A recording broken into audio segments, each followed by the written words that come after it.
Hello, everyone, and thank you for joining me again. As I mentioned in my last reading, here are a few new poems that are more about the terrible times we are now living. And they are mostly from the collection I'm now working on, either that or a chapbook called Poems for a Pandemic. I will start with a poem called There Are Too Many of Us on This Earth.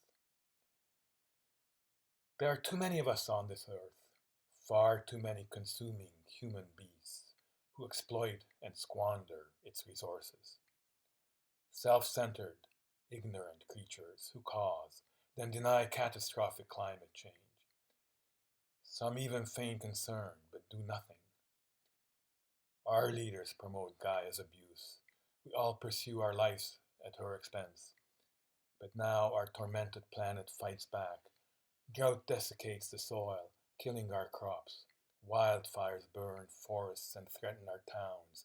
Ice melts and the seas surge, swamping our shores.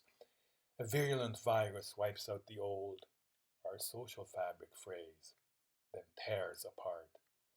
We fight among ourselves for living space, for food and clean water, breathable air. As in every war, casualties mount. Flora and fauna species are wiped out, and humankind too faces extinction. A much changed Mother Earth will still live on, but without its perverse, destructive child.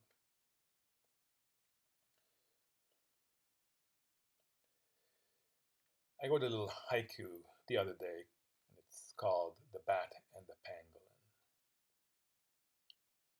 We abuse nature, the bat and the pangolin. Their virus kills us.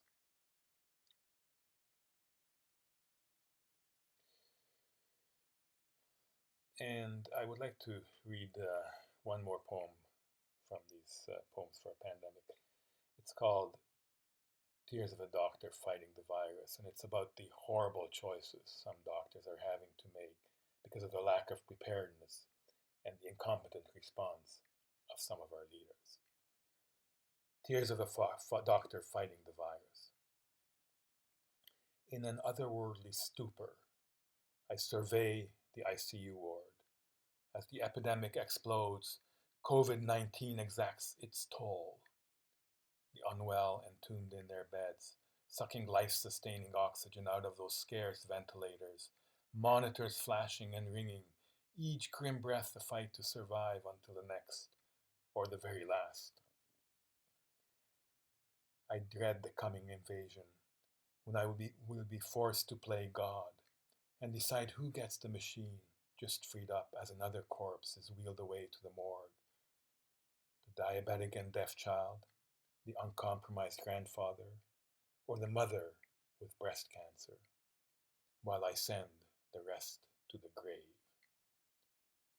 This is not what a doctor does.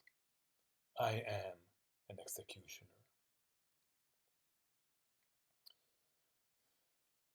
And since we're on the sad topic of dying, and since many of our fellow human beings are dealing with that in these difficult times, I want to read a poem that actually from Extinction, which is called When I Die.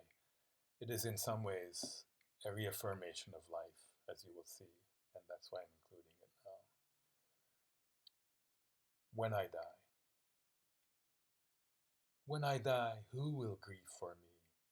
Who will shed tears when the bell tolls? When I'm no longer conscious, no longer feeling and loving, will you, dear, kiss me one last time, hold my ice cold hand to your heart? And when my body burns to ashes or decays, devoured by maggots, how long, love, before you forget my face, my voice, my touch, my laugh? When you walk through the fall forest, swim in our pond below the falls, will you remember our delight sharing such sunny summer days? And when you lie alone at night, or naked in another's arms, will you still evoke our great love, the ecstasy of our coupling? When our children come from afar, over dinner and lots of wine, Will you smile as you reminisce about my quirks, faults, and foibles? When you play with our grandchildren, sing them a song, kiss them good night. Will you gently remind them, dear, that I love them with all my heart? And as you read these my poems, my cello's tears sotto voce, will you try hard to remember the joy of our life together? For there will be no more of me, only what is left in your heart.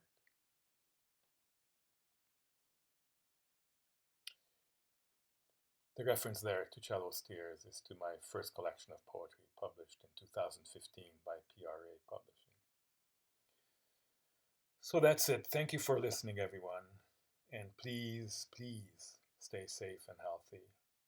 Hope to see you again soon. Bye.